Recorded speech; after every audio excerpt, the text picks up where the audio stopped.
Hello po, ito po ulit si Sir Jerry.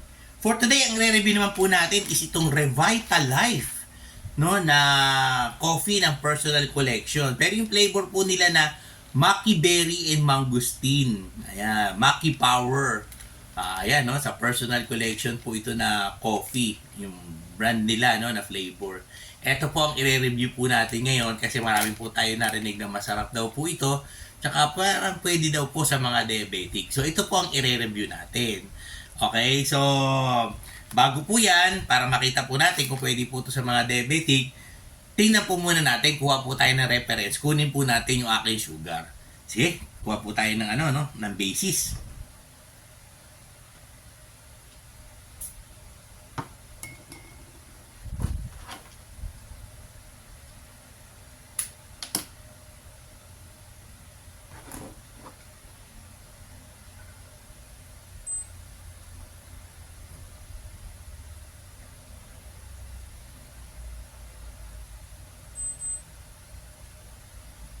Ayan, ang ating sugar level po ngayon is 146. Ayan. So, dito po tayo magbe-base, no? Sa ating parang starting sugar level. Sige. So, magtimpla po tayo ng kape ng Revitalife. Isang sachet lang po, ha? Hindi po dalawang sachet ang ating ititimpla. I-transfer po natin dito sa mainit na tubig. Ayan. Mukhang may kape.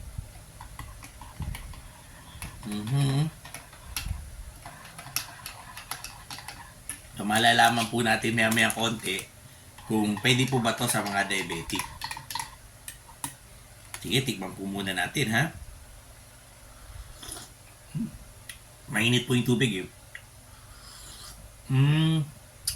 So, parang po siya, corn coffee ang dating.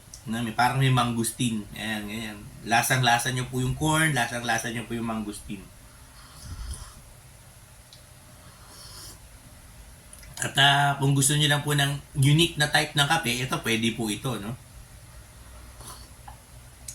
Okay, so ubusin ko lang po ito. Tapos po balik tayo after 1 hour para makita po natin. Checkin po ulit natin yung aking sugar. Okay, so habang naghihintay po tayo, baka gusto nyo pong may mabubuting puso po dyan na mag-donate po sa atin, ating glucose strips, tsaka lancet na magagamit po natin sa ating review. O kaya baka meron po kayong ire-request na review. Tumatanggap po tayo ng donations to ating GCash sa 0967-190-0407. Ang name po natin is Jerry Ivan Gallardo. Doon lang po sa mga gustong mag-donate po para sa ating ikasasucess ng ating review channel dito po sa YouTube. Okay, yan po yung ating GCash number. 1 hour later. Okay, so lumipas na po yung 1 hour after po nating uminom ng Revitalife, Maki Berry and Mangosteen flavor ng personal collection. So ngayon, oras na po ulit para checkin po natin yung ating sugar. Sige, checkin po natin yung ating sugar,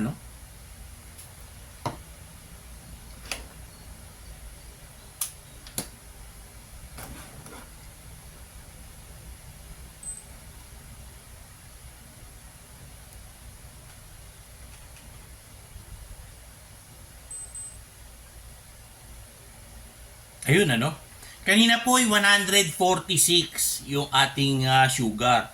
Ngayon naman po is 184, no?